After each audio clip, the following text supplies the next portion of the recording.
You are listening to Coast2Coast Film Reviews with Raj and David. Let's talk movies.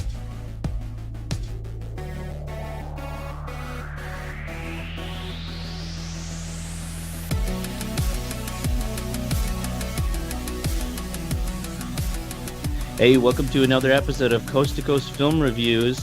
You're back here, which means either you find us interesting or you're starting to lower your standards. Now, here he is, my podcast partner and former stuntman for Tom Brokaw. It's David.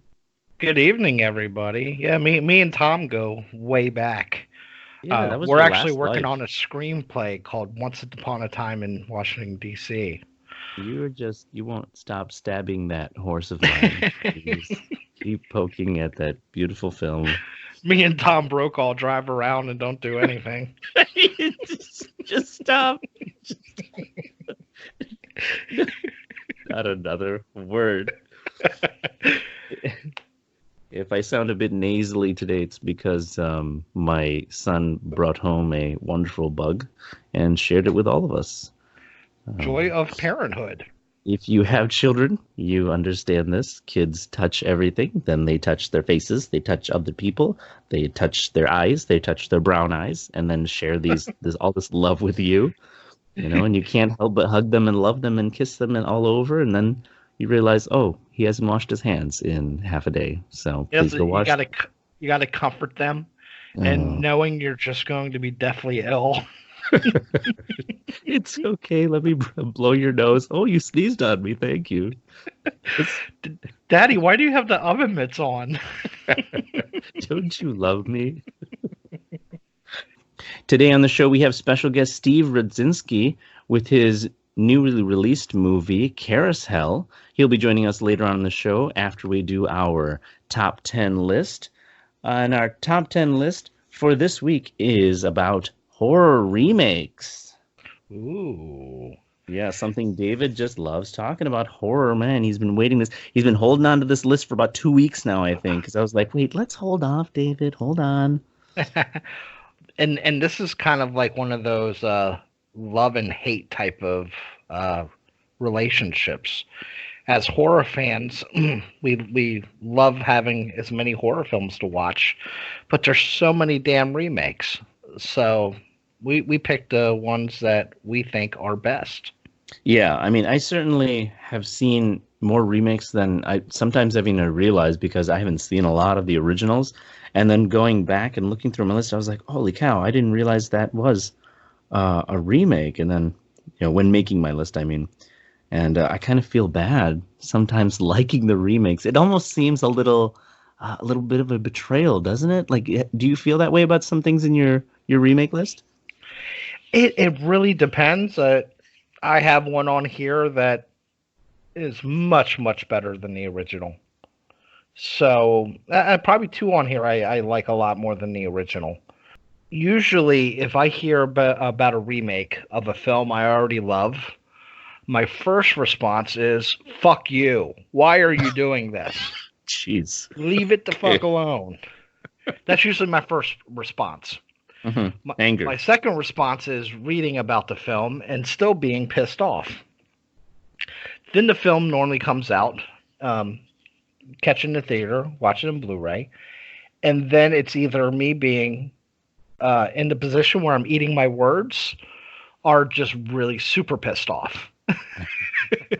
So I'm never happy to hear that they're remaking a film that I love, but a lot of times I am wrong.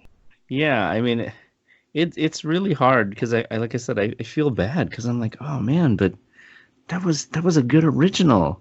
Yeah, so how many times have they remade Spider-Man? That's, you know, I think I don't know if you're really on my side with this because anytime something Marvel comes out of your mouth, David, there's a chord that strikes in me. I'm like, yeah, he's my friend. He wouldn't hurt me. Hey, Tobey Maguire Spider-Mans are better. Oh, don't make me throw up on air. Steve Raimi made those films, so. Steve, I said Sam. Steve. I said Sam Raimi made those films, so that is they're better. Horror sacrilege right there. I can't believe, you know. we're talking to Steve later on, so I think the name was just in my brain. Yeah, that's true. I'll give you that. All right. But hey, do you want to start off, or you want me to start off? Yeah, sure. I'll start off this time. Last time I gave you the honors. I'm gonna go with my number 5 is The Fly. And this is a real popular one in the group too. People couldn't stop mentioning this when we put up that list. Everyone was just like, The Fly, The Fly. And I was like, man, it's been so long since I've seen it. But I think one scene that I remember for the longest time, and I want to say it's one of my first, like, I even have trouble calling it a horror movie. Because really, it was just kind of like a scientist monster movie. But I don't know. Like, we've talked about what is horror before in that clip and all that. But I really feel like horror is so much more separate, even a tiny narrower description than what it actually is, and which is, it's my own problem, I guess. But the one scene that I really remember from when I was a kid is the scene where his fingernails are coming off. Do you remember that? Oh yeah. Gosh, and I have a thing about teeth and nails, and which is if you haven't seen The Dentist, that's a good one. If that was remade, that would be on my list. But that movie, that's a teeth thing. I had like 13 cavities when I was a kid, a lot of fillings. A few of them had to be pulled out. Anyway, I brush my teeth every day now, and no issues there. Yeah, now, starting took today, 13 cavities to teach me. I had a tough childhood. All right, so but The Fly. All that Mountain Dew and candy. Jeff Goldblum. I love Jeff Goldblum. Even to this day, I always look out for his movies and his shows and stuff. The last thing I remember seeing him in was, what's the cop show? He was on, not CSI. Oh, CI, Law and Order Criminal Intent. He took over in that one. And I love him as like this, I feel like he should do like some kind of Sherlock Holmes role or something. He has that kind of like quirky, the way his thinking and his brain moves, like the way he moves makes me think that's how his brain is working, just like the quirky movements about his body and his speech. Really, I love him in that movie. It's a really classic Jeff Goldblum. But yeah, that's my 5. Do you remember The Fly? Oh yeah, that's a Dave Cronenberg's remake of I don't remember who directed the original, but it was starring Vincent Price, which is legendary horror actor. But yeah, it's a great film. That would be considered what we call in the horror community a body horror. Oh. So a lot of the body horrors do kind of go into that sci-fi realm because it's usually a chemical or a contaminant, something, science gone wrong that is causing these issues within the body. Cronenberg is the master of body horror. So that's one of his best films ever. And it's a great remake. And it's one of those remakes where most people haven't, I shouldn't say most people, but a lot of people have not seen the original because a lot of people don't go back and watch those old films. So that's definitely one where I like the remake more than the original. Yeah, the original is from 1958. Jeez. Yeah, it took them a little while to remake that one. Yeah, so the Fly that I'm referring to with Jeff Goldblum from 1986. 1986. So, yeah, that's crazy. 32 years. Or no, was that 28 years? 28. My math. Yeah. Hey, this isn't a math show, David. It's all right. We forgive you. What's your number 5? I'll go my number 5. In this one, see, people, if you're not a film nerd, you might not understand the difference, but you have reboots and you have remakes.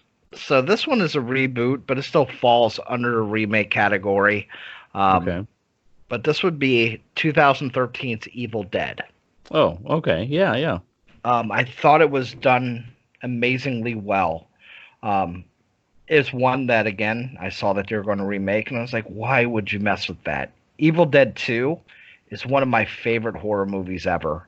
I've probably seen that movie 20, 30 times. I just love it. But I think they did this remake in a really good way.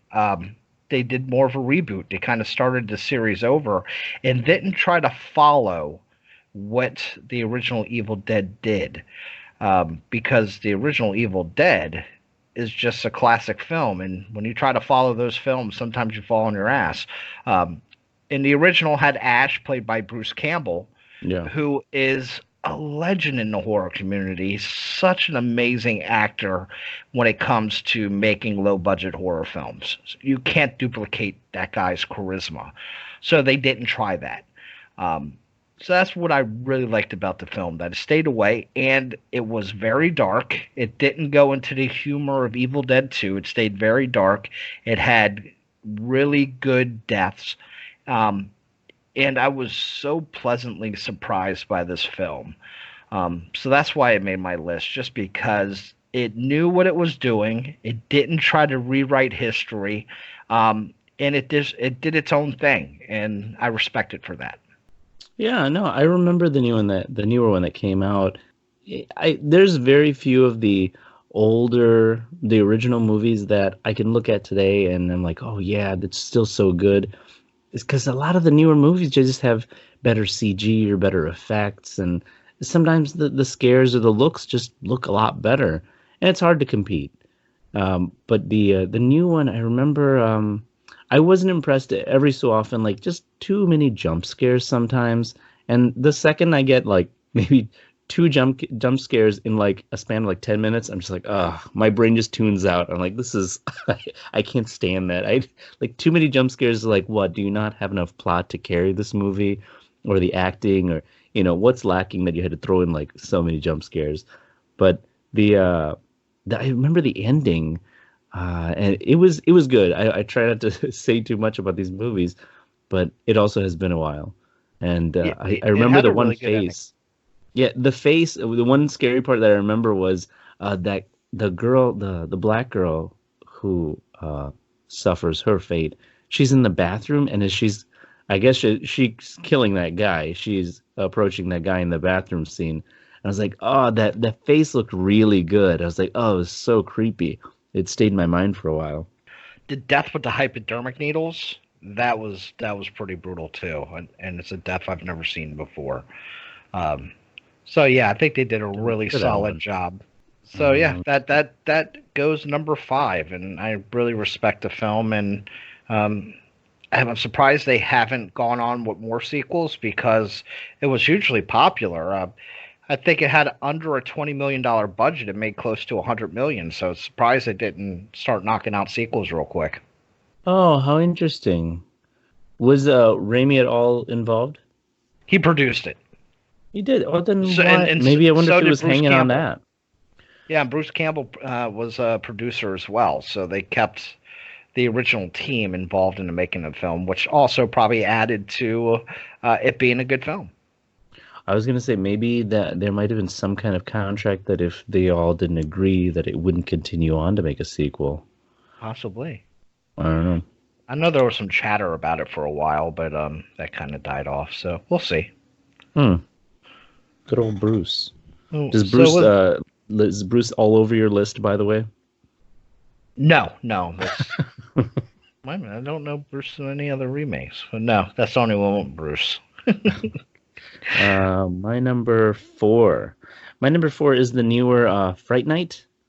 Did you see that one? I've not seen that. I'm not a big fan of the original. I can honestly say I didn't see the original, so I don't know if that makes my list a bad list because I didn't watch the originals. But I did see the remake, and this is a list of horror remake lists, so I think that's okay. I'm gonna say it's okay. It's my show, so say whatever I want. But the original is from 1985, and the newer one is from 2011. I really remember Colin Farrell. I thought that was really good casting for him as that vampire. And there was a time when Colin Farrell got a bad rap about something. Was it as a woman abuser? Or something. There was some really bad shit going on with his reputation.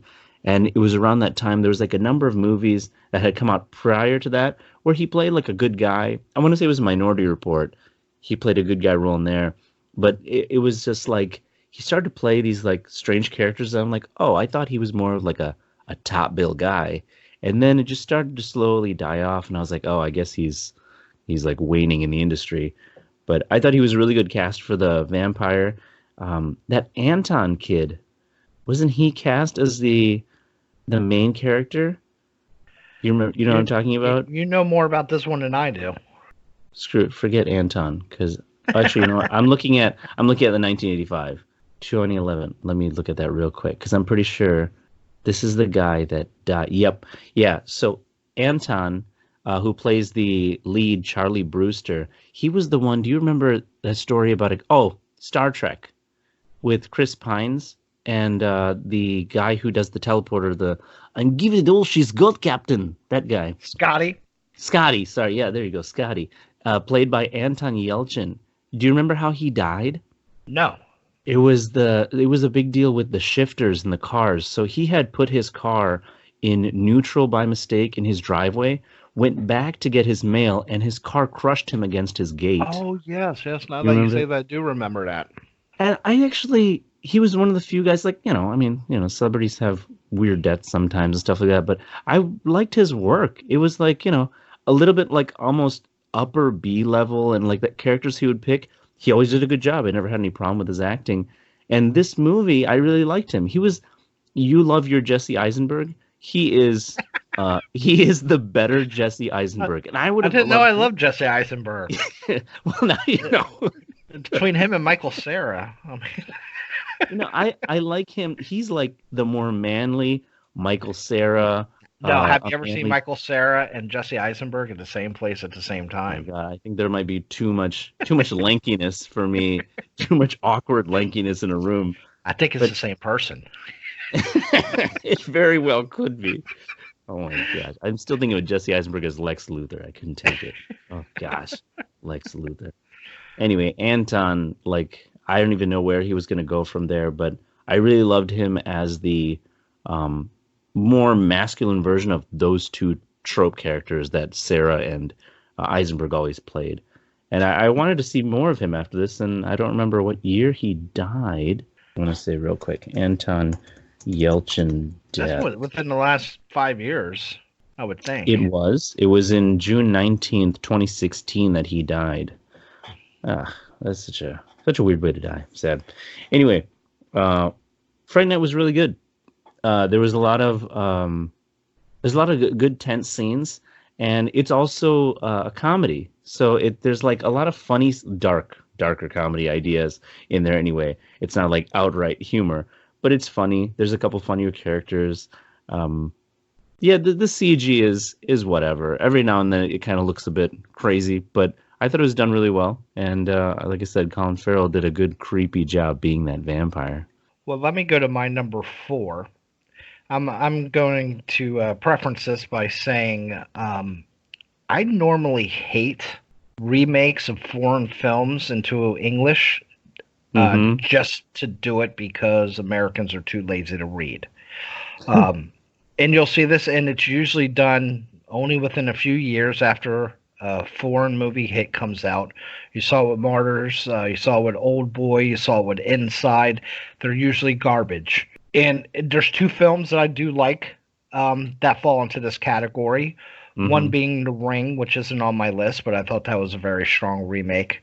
But my number 4 is Let Me In. No. Yep. Which is an American remake of the Swedish film Let the Right One In. You don't like this one? No, I mean, You Sunk My Battleship. That was my number 2. Go ahead, we can talk about it. The original film is just brilliant. It's a brilliant film. It's a premise that we haven't really seen before. It's a coming-age tale of, 12, 13-year-old boy and girl falling in love, but the girl is a vampire. Is that giving it away? It's a vampire film. I don't remember how far into the movie that plot starts. I want to say it might be Well, they're building halfway. a friendship. They're building a friendship. It's done so masterfully in both films. They've done it real well.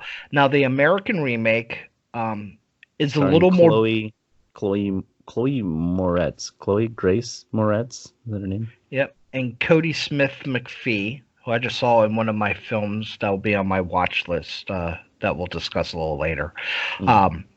But it's just done brilliantly. The chemistry between the children actors in both films was just spot on. The acting in both films is just so strong, and Mhm. it's a more of a character study. It's not a huge plot-driven film, so you really need good acting to get these films to where they need to be. The American remake is a little more gory, a little more violent, but they're just both beautiful films. Talking about them too much more will give away because, like I said, it's a character study, but there's some major plot points I wouldn't want to give away if you haven't seen it. Let Me In came out in 2010. Let the Right One In came out in 2008, so there's a very short time in between remaking these films. They did the same thing with The Girl with the Dragon Tattoo. They remake these Swedish films into English language really quickly, it seems. Um, but I'm not a big vampire fan at all. But this was put out by Hammer Films, which is an amazing English company. Um, but it's just a strongly directed, very beautiful film to look at. Um, there's some deep meaning near the end of the film, which I'm not going to give away, but it makes you question characters' motives. It makes you think about it. So it's also a film that makes you think as well. So yeah, I think it's just brilliant, and the remake did a very good representation of that. Yeah, I remember seeing the original one first, and when you said it, I didn't realize they were only 2 years apart. That makes me think that maybe the screenwriter or the producer was more like wanted to get a translation out or something soon enough. But yeah, I remember I really liked the original a lot more, and maybe that was just my love for like foreign movies at the time when I was watching it. But uh, yeah, no, this one wasn't bad. I really liked the remake too. It wasn't it wasn't as bad as I was expecting it to be, because once you love that original, you just scrutinize every little thing. But you have to think about it. What if this was your first movie? Was it done well? Was the story told well? Was the acting well? The acting was really good. As like you said, with any kid actor movies, it's everything hinges on those actors when they're on screen for that long.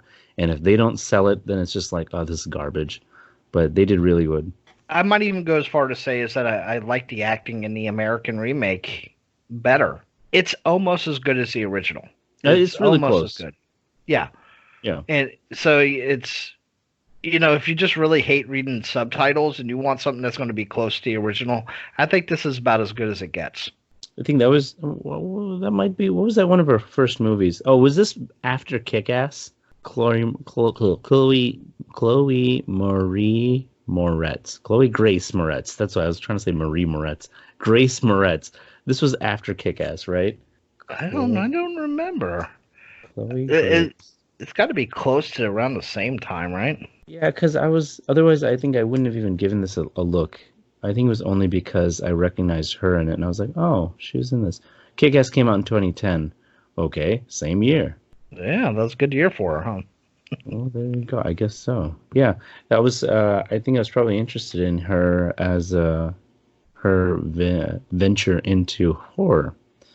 But yeah, I like her acting. I was disappointed with it in that Greta movie, though. That was, oh man, that was tough. I haven't seen that one yet. There is I forget her name, but the actress that she works with, the older lady, wow, just amazing. And I'm sure you've seen her in some other movies. She's really popular. I think she's a French actress. I don't know if I'm getting that wrong, but she was really good. My sister-in-law did a review in the group on Greta, and I mentioned that lady did amazing. And yeah, I wasn't too impressed with Chloe's role in that. It was pretty standard. So she's getting worse as she gets older. I guess so. That's all she's got, David. I guess, I'll call out Chloe right now. What's your number 4, my friend? Four was Fright Night. I'm sorry, 3. I'm at 3. 3 is kind of a silly one, and really, I feel like this should have been an honorable mention during the guilty pleasures list, but it's Piranha 3D, which I like to jokingly say Piranha Double D. And if you know the movie, it's boobs everywhere. It's a lot of boobs, Yeah. boob action, boobtastic. My favorite model is in there. Her name is Kelly Brook. I don't know if you've You ever have seen a favorite model, huh? Sure, why not? She's in movies enough. Like I'm not following Instagram models or anything, but I always see her in movies. She was on Smallville. That was my favorite show when I was in high school. Okay, Smallville, Superman, Marvel, DC Comics. Okay, yeah, we don't need to go into that. But she was on Smallville one time. I was like, oh my God, who is she? And blah, blah, blah, and stuff like that. Childhood fantasies. Piranha 3D. It's funny, and it's just like there's blood all over the place. You can imagine what the story's about. There are piranhas in this small town, whatever, and spring break is approaching, and chaos erupts when the piranhas meet all these people in the water and blah blah blah. Oh my God, what's his name? The scientist in Back to the Future, Christopher Lloyd. Christopher Lloyd plays a scientist in this, and he just seeing him I think he's only on screen for like maybe 15 minutes at most, but just seeing him again in this movie is like, man, this guy is just the same. Like he's just that crazy, wacky hair, the attitude, like just the same guy. And it's not, I can't take this movie serious at all, but it was just a really fun remake. And like I said, I think this might be accidentally a fall off from my guilty pleasures list, actually. But it's got to be on this list because I like it a lot. It comes on TV every so often, and I'm just like, I just end up watching it. I don't know why. I just leave it on. Maybe for the boobs. It's probably for the boobs.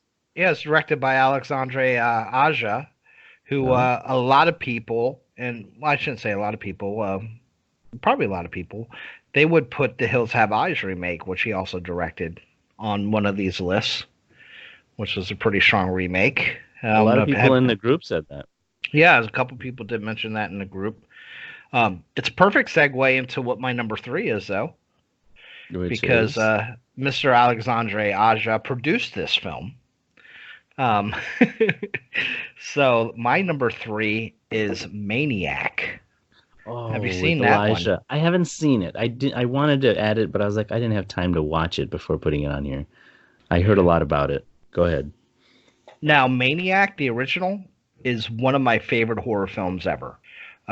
It was one of those films that was overlooked for many, many years, so only really hardcore horror fans knew about it. And it's just directed by William Lustig, who also did Maniac Cop.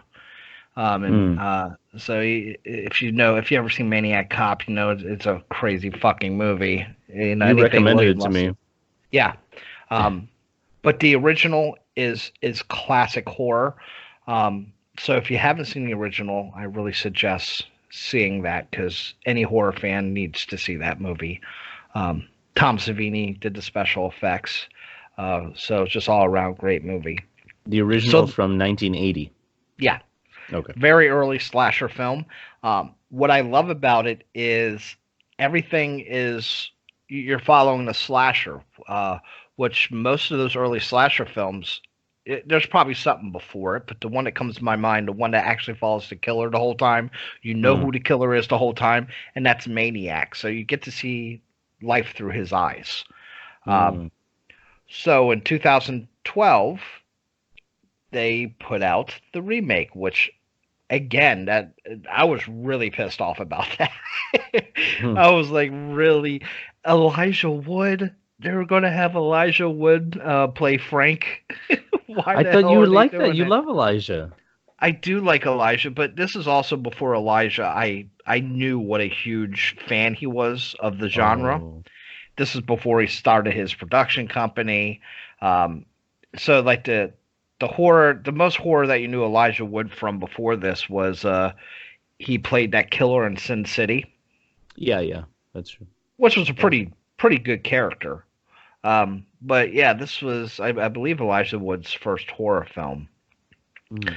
But yeah, it follows Frank Zito, who is a serial killer, and this film is all done. I would say 95% of it through point of view shots. You're seeing everything directly through Frank Zito's eyes. You don't even really see Elijah Wood that much unless it's in reflections. If he's in a mirror, if you see him in a reflection of a window. So most of the movie, he is voice acting. Ooh. Um, that's very rare too. That's something that you don't really see done too well or too often. Um, but this movie was just beautiful. It's a beautiful film in the most brutal way that you can make a horror film and still be beautiful. Elijah Wood takes Frank Zito and just makes it his own character, which was really really hard to do because the performance in the original um, by Spinell was that is known as one of the greatest horror performances ever. What I love about this film and the original is that they almost make you sympathetic for this serial killer, but it's just such an amazing film. Um, I was just blown away how they remade this. So if you haven't seen that one, I highly recommend it. Unfortunately, I think it went out of print, just came back in print. You don't see it streaming too often, and it didn't really get enough love behind it. But if you can find it, check it out. Would you suggest I see the Elijah Wood one first, though? No, see the original, then see the Elijah Wood. Do you think that's First. always the case? Because I feel like sometimes with remakes, it because if you see the original one first, then you just subconsciously want to scrutinize every scene, like, oh, they stole that from this, oh, they stole. But if you see the remake first, there's a sense of appreciating where they came from, and then you can still enjoy the original because obviously it's the original. I feel like maybe there's sometimes when you should see the remake first. Well, the way that I see it is, first of all, usually the originals, especially when it comes to horror, were lower budget films.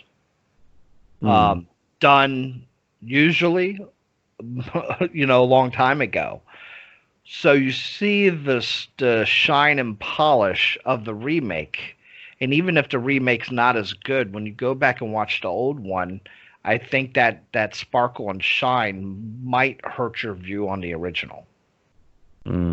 Okay, yeah, I guess so. So it would take a little bit of a nose to appreciate what was available, the budget, and sort of movies around that time. What was expected of it to know if it like hit it out of the ballpark, or was it considered like mediocre for its time? Yeah. When you go back and watch these older originals, I mean, Yeah, I think you just got to get a feel for it and then see an updated version. It's like a cover song. Do you want to hear some other band doing the song first, or do you want to hear the original, then hear another band's interpretation of that music? there are some songs that covers that I like better. Like, oh my God, it just crossed my mind when you said that. John Lennon, guitar. Oh my God, what's the name of that song? Guitar Gently Weeping. Oh my gosh, what's the name of the song? Oh, the guitar gently weeps. While My Guitar Gently Weeps, right? Yeah. Yeah, While My that's Guitar. George Harrison, isn't it? Well, oh yeah, Beatles. Sorry. Yeah. But that song, I liked a cover of it. I heard recently, within the last 5 years anyway, from Kubo. I think it was Kubo and the Two Strings. They did a cover on that, and I liked that one. It was a little bit more faster paced, and I was like, "Oh, this sounds familiar." And my wife was like, "Yeah, it's a Beatles song." And then I went back and heard the Beatles song. I was like, "Man, this is so slow." And I was like, maybe the newer one ruined it for me. Maybe if I heard so maybe you're right. If Well, I if you want to saw the hear, original one." since we're going off topic, if you want to hear an awesome version of that, there's one that Mhm. was played at the Rock and Roll Hall of Fame with Prince doing the guitar solo. Whoa. And Well, I you can gotta. see how amazing Prince is. Oh, well, that I'm gonna write that down. Look that up later. It's on YouTube. Well, I gotta look it up though. do it right now. YouTube. Can't spell. Prince. They do all. They have a bunch. I think Eric Clapton's on stage. They got a bunch of guys on stage. That's interesting. I've never seen like a really popular guy do what's that? Like a cover for something that big, like a Beatles song. All right, where are we at? Yep, go see Maniac, everybody. Go, yeah, buy the original, buy the remake, own them, love them. We're going to your number 2, right? My number 2, which you already blew out of the park, was Let Me In. So I didn't actually have any honorable mentions for this one, which is I was surprised because I just couldn't think of any. But I'll go to my. Oh, you know what? I'll take that back. I realize I can't count, and I have 2 number 3s. So my other, this is my actual number 2. I'm going to edit this properly. My number 2 is the Crazies. I don't know if you remember the original or the remake. Yeah, I remember both. I saw the Crazies in theater. This was I was happier with this as one of the more modern remakes, the modern horror, with my boy Timothy Oily Pants, Oliphant, however his name is pronounced. I don't know why I can't. I just like the guys with names Smith or Johnson. Oh, Dwayne Johnson. See? The Rock. He has a nice, easy name to remember. Anyway, Timothy Oily Pants is in this one, and I love his characters. Anytime he's got a gun, he's a sheriff, he's a cop, he's there's something. It's kind of typecast, I guess, sometimes, but I love those roles, and it's a creepy movie. Essentially, I guess a zombie movie of sorts, and they're trying to get out of this town that's overrun by these weirdos, and the remake, I think I remember seeing parts of the original, but I barely recall it now. But I really like the remake.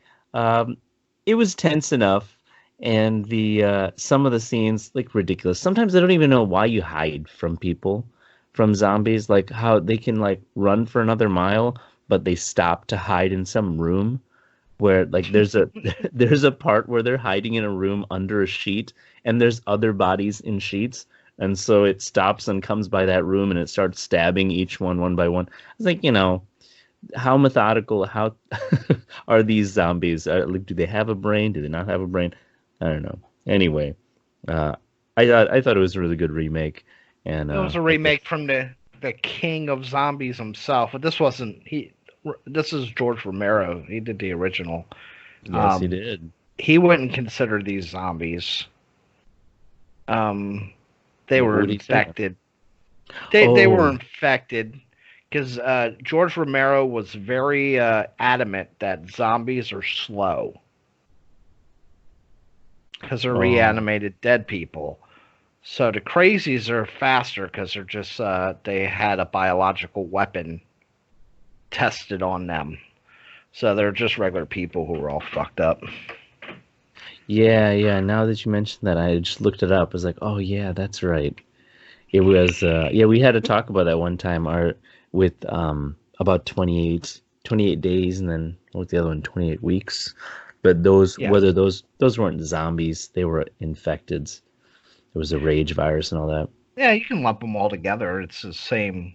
You just have reanimated dead people as are infected people, but they all get kind of lumped together.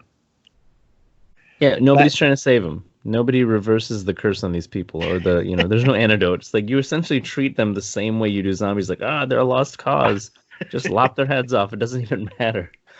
It's like, oh no, Tim, you ran the gas station. It's like, it doesn't matter anymore. Like, they usually don't talk. They're all just like the same thing like a zombie would. So it's like, it's hard not to just say, yeah, zombified people. Now, I love zombie films. The one trope that pisses me off so much is when a loved one is bitten and they don't want to just do what is right and understand this isn't their loved one anymore, but they let them affect them and other people by biting them because it just won't shoot the damn thing in the head. I mean, are you sure you're putting yourself in their shoes? Like we Oh, don't no, have to make I would this. I would have to shoot my family in the head Yeah. if they already get bit by zombies. But then, would you be able to live with that? It's like, I think they're going through all the stages. Like, can I do this? What am I gonna Well, I do? know the rule of zombies. I know the Yeah. rules.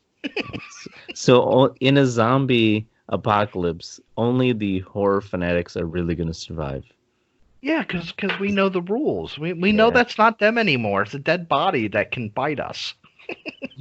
I have to go through just in case, put it in my safe or something for the zombie apocalypse. All of Eisenberg's rules, cardio and Well, you got the teamwork. cardio already down. Yeah, I do not do enough cardio, but yes, thank you for bringing that up. Uh, so we go on to my number two.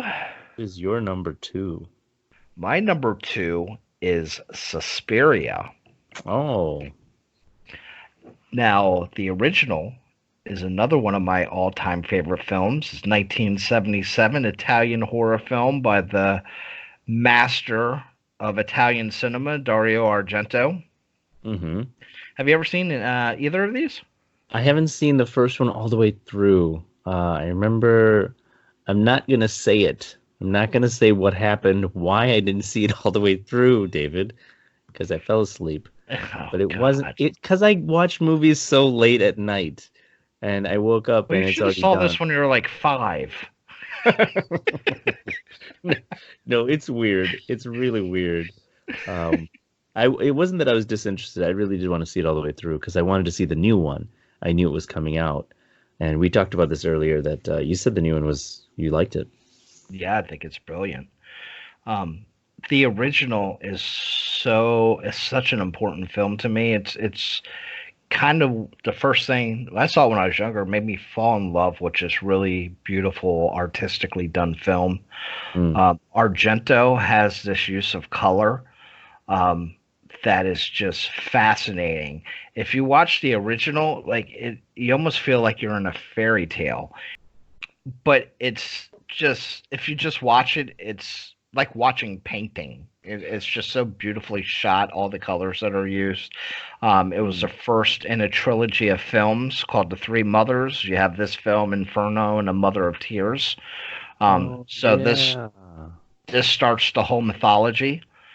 Um, it has one of my favorite scores ever in any movie done by Goblin. I think that was a ringtone on my phone for like ever. The theme of this movie. I just love it so much. So when I heard that they were remaking it again, I was like, why are they doing this? Are they just really trying to piss me off? But the remake came out last year. It starring Dakota Johnson, and Tilda Swinton. Tilda Swinton, I like her in almost everything she's in. She's just such a strange person. She's strange to look at, but she's just such a strong actress. Um, but it follows pretty much the same idea, but they did it a little differently. They did it during a Oh. time of political unrest, which is a little subplot going on in the background, which the original doesn't have. And the coloring, the director almost went the opposite way. He went very neutral, a lot more drab coloring. Um, the dance parts are even just amazingly well done. Um, and it's the deaths are amazingly done well. I've heard horror fans say that this is superior to the original, which Oh. is almost blasphemy. Like if you're a horror fan, Suspiria that's a classic. That's up there with Texas Chainsaw Massacre, Alien. It's in that breadth of film when you speak to a true horror fan. And I can't say that it's better just because I have such a long relationship with the first one. I can see if I was 15 years old thinking that, where I don't have that long relationship with the original. But it's masterfully done. It's shot beautifully. Tom York does the score. You know who So Tom York is. I can't say a name rings a Radiohead. bell.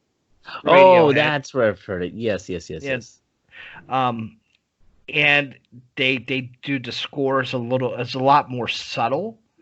So it's like the director here tried to go almost opposite in the color schemes, the overpowering score, which I really love in the original. But when they put it together in the remake, I love it there as well. Hmm.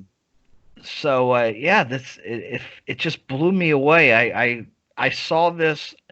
I think it came out a week or two on streaming before it came out on Blu-ray. So I saw it streaming, and I ordered the Blu-ray pre-order that same night. Oh man. That's how good it was. Um, so yeah, that's my number two. If you haven't seen it, I believe it's on Amazon. Amazon, I think is part of the production.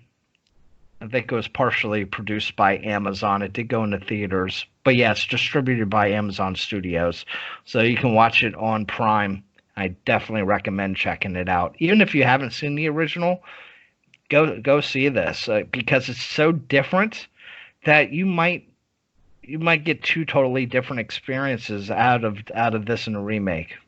So this one is kind of like what I was saying before. So this one you would say it's okay, see the remake first. Yeah, I think they're so artistically different Mm. that you could watch each one of them. I don't think it really matters how you watch it because they are so artistically different. Like you might like the acting and the pacing from the remake, but then you go back and you love the cinematography and the color and the look of the original. Yeah, when you were saying, I'm trying to remember, maybe it was a bad copy, but I remember the look of the first one, like the choice of the colors. There was a lot of those reds everywhere, and a lot of the shades of red in like every room. Am I wrong? Am I thinking of the wrong movie? No, but it changes. The color scheme changes throughout the film. Oh, okay, okay. Yeah, I'm trying to remember what part. I remember there were bugs falling from the ceiling in some scenes. Is that the movie? That's the movie, right? Yeah, Oh, Argento said he was inspired by old Disney films for his color scheme. I'm trying to oh, remember which one he said. I think he might have said Sleeping Beauty or Cinderella. I don't remember which one that he references. But it's one of those classic fairy tales that very strong color schemes, and that's what he was going for. oh, okay. That's always weird. Someone says something just strange like that, and then they don't have much to follow up. They're like, "Yeah, I was really inspired by Cinderella for this horror movie." Oh, okay, yeah. But just talking about the look of it, Right, okay. because it makes it surreal. It just puts you in a different mind frame. Yeah, no, I get you. But yeah, that's on your list that you have to finish. It is, it is. God damn it. Actually, you should just go through Dario Argento's filmography. I think it was an Argento movie. Maybe you know the scene. I remember seeing this scene where I think there's a cult involved, and this lady, or if it's a man, I don't remember, but they're trying to translate something, and something happens where like someone is just like coming to and gouges her eyes out, or like just like pops her eyes. Is that an Argento movie? I think you might be thinking of the Beyond, which is Lucio Fulci, which was Argento. They were kind of contemporaries. Fulci was a little older, so Is Argento that really around looked the up to same Fulci. time? They made films during the same time. I think the Beyond, yeah, the Beyond might be a couple years before Suspiria. Fulci also did Zombie, which was probably Okay. his biggest hit, which was an Italian zombie film, obviously.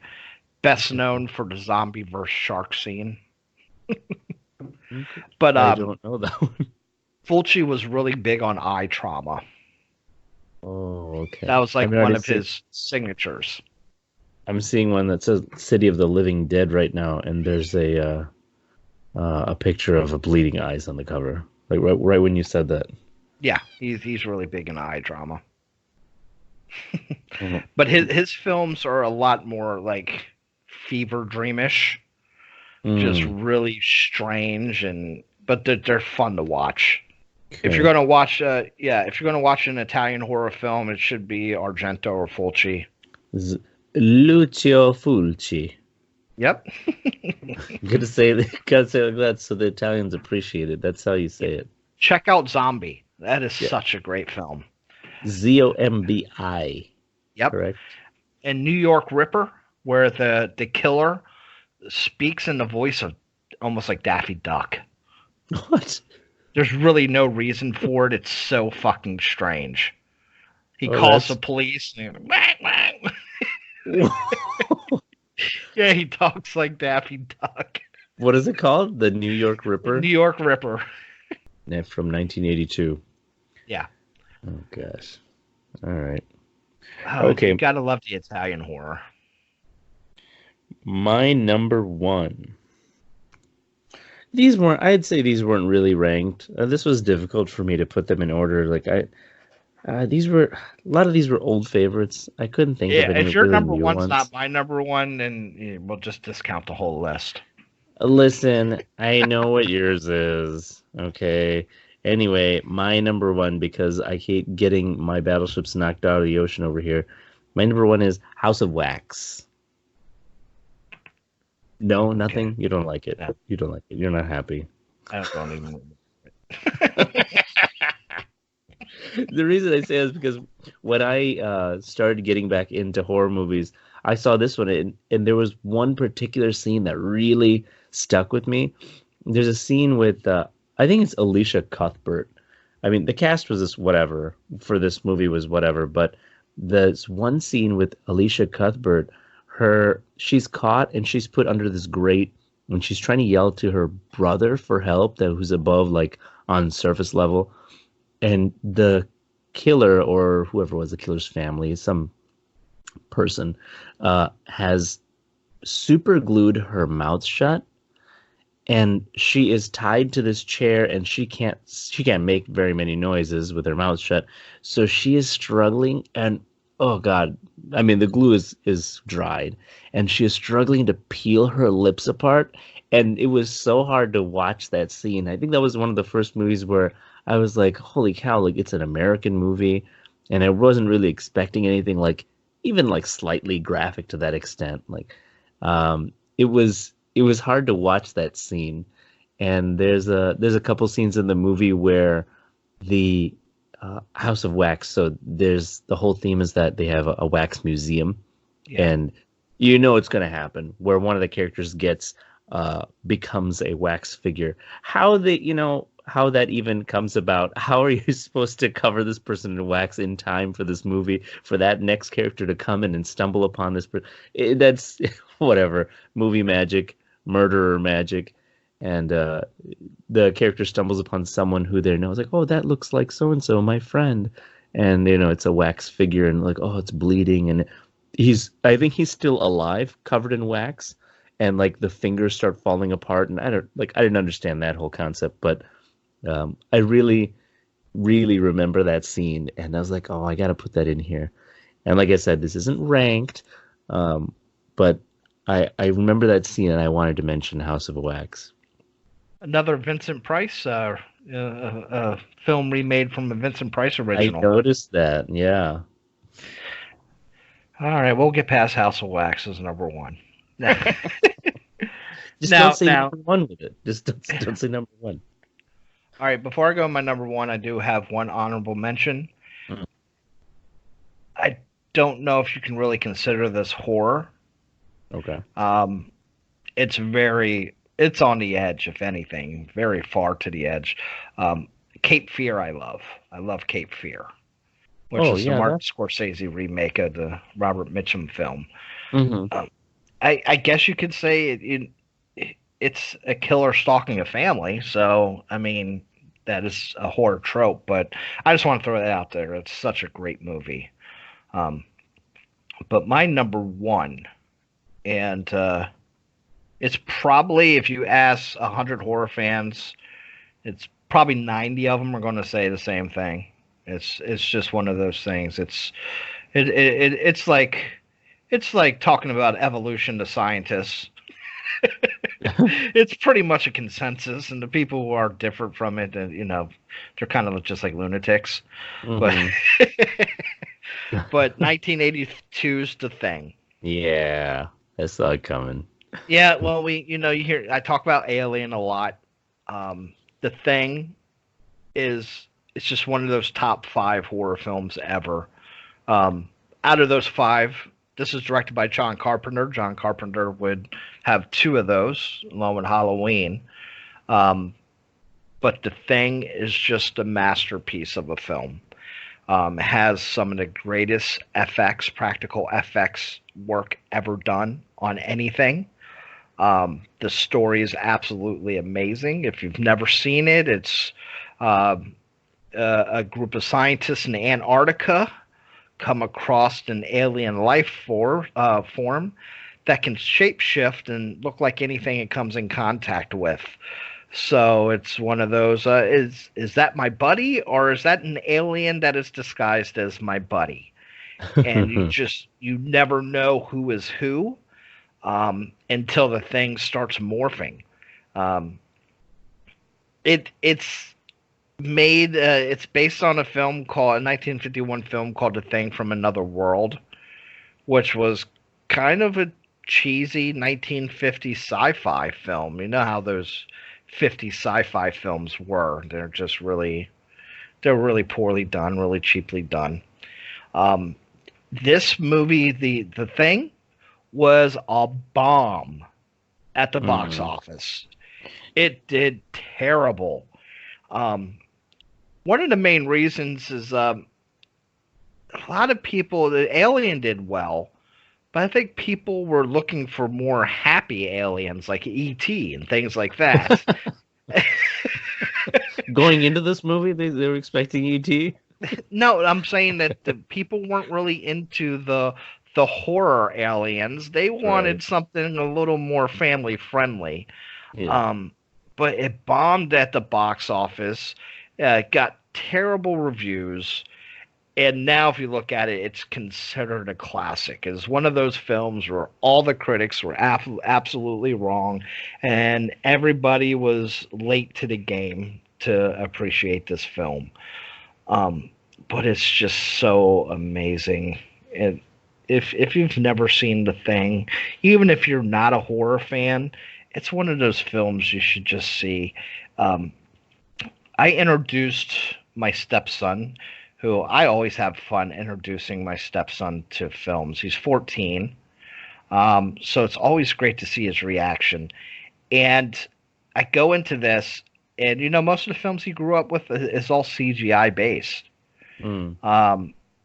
So I go in this film, I was like, I want you to watch this. And I explained the difference between practical effects and CGI, and just the difference in artistry. Not taken away from CGI, but building something from scratch as opposed to using the computer programming is just worlds apart when it comes to artistic merit. And when he's watched The Thing, and I'm like, you see all this shit going on? Somebody built that. And he was just like, wow, that's amazing. They put all that together just for this movie, and it just blew him away. And this is one of those films you want to introduce those young horror fans to show them the beauty of practical effects.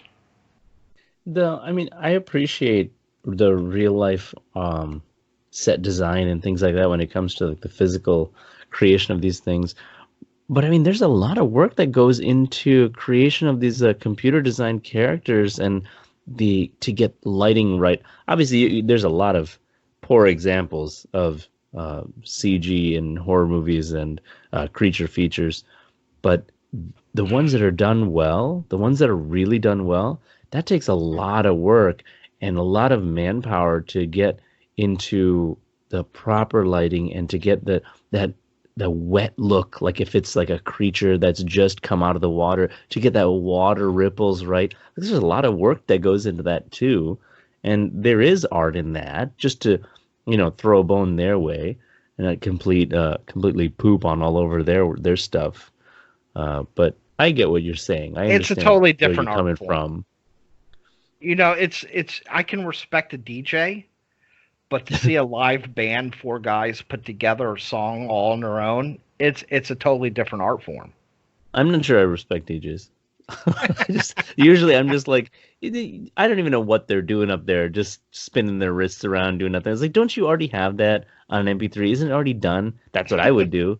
Pre-record all your mixes and stuff, and then you just pretend with that hand on your headphone, and like, oh yeah, oh wow, he's doing so much. Like, get out of here. Pause, play. That's all you got to do. Nothing beats great practical effects. There's no computer programming that's going to look as good. You get the best computer programmer in the world.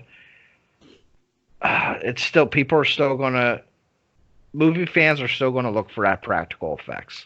It really is an art form. Like I said, I appreciate it and I respect that. And it's Imagine Alien, that wasn't a real thing they put together and they did it CGI. Well, look at the newer Aliens. They did a lot of CG in the newer ones, and you can see a huge difference. Crap. It looks strange, especially if you see them back to back. You see the original one, and then you see one of the sequels with the CGI. It's, the CGI wasn't really up to par at the time, so the lighting's off, and it almost looks like a video game. It looks strange, and yeah, the aliens move too fast, or they move strange from frame to frame, and there's a lot of things to pick at about it. So yeah, I get what you're saying. Well, yeah, that is my number one, and like I said, that's probably pretty close to a consensus. Just another quick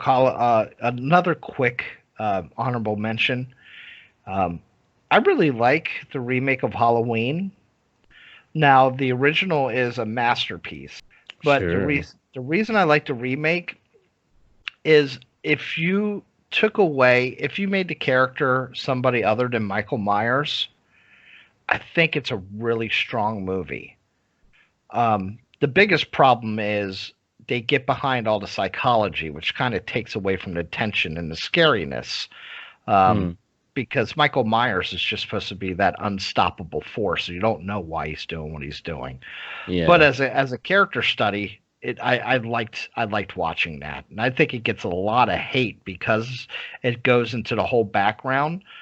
But I think that's definitely one of Rob Zombie's better films. Yeah, and actually, that's one I forgot to put on the list. I liked his 1 and 2. It was more scarier, I guess, for me. I liked more of the action and the killings and stuff. It seemed more personal and less of the I mean, it's been such a long time that it's been out, so it's just like that classic horror. You just kind of lump it into like, oh, the slasher, serial killer, Michael Myers, all those classics. And when he redid it, I wasn't expecting it to be like scarier. I didn't think like he could really do anything much more with it. But yeah, I liked him. I liked his 1 and 2. But the thing, if you go back and watch the original Halloween, if you look at the technical aspects of that film, it's brilliant. Just the cinematography. He was really big on the steady cams and the glide cams and stuff, which wasn't really big at that time. And just the way that film is shot, one of my favorite shots in the cinema ever, out of everything, is the shot, and you probably remember this because most people who've ever seen the film remember this. It's when Michael Myers slowly almost materializes out of the dark space behind Laurie Strode. And the mask just slowly. It's just such a beautiful shot. That, and John Carpenter loved to use a wide shot where the background is out of focus and the character is in the foreground in total focus, but you see, and he did it with Michael Myers, you see him sit up straight in the background, which is just so beautifully done. And you'll see John Carpenter do that in a few of his movies. but that's like just the way that John Carpenter shot his films. Even to compare it to regular film, not just put it in the horror genre, just film as a whole, the guy's a genius. When you were mentioning like how the action that goes on in the background, I feel that's something that they don't do a lot in today's horror movies. Things They want things to be quick. They want it to be sudden. They want it to be a oh, you didn't see it.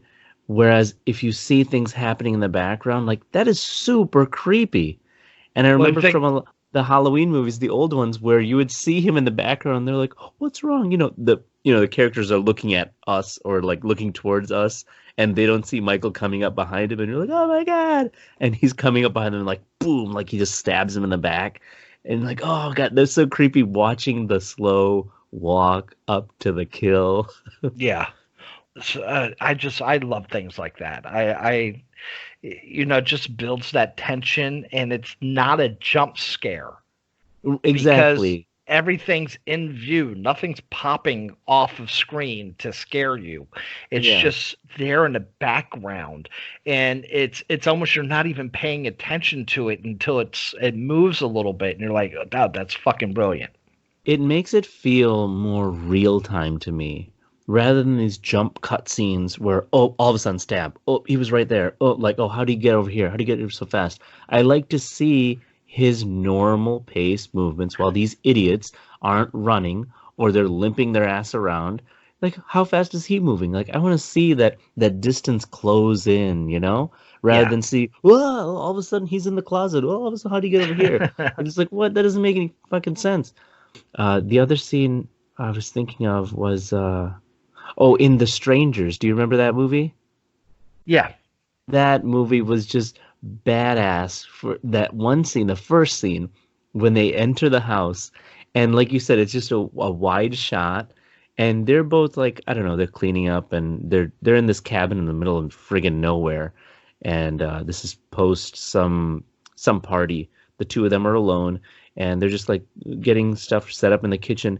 And just out of like the corner of the shot, you can see a figure just standing there in the distance near the shadows. And I think he moves and just kind of walks into a room. And I remember the reaction in the audience. They were just like, he was there for like 2 seconds and I saw it. And then someone screamed in the audience, like, oh my God. And I was like, wow, that's so creepy. Like, yeah, it's so much more creepy than some guy just running at you with a knife.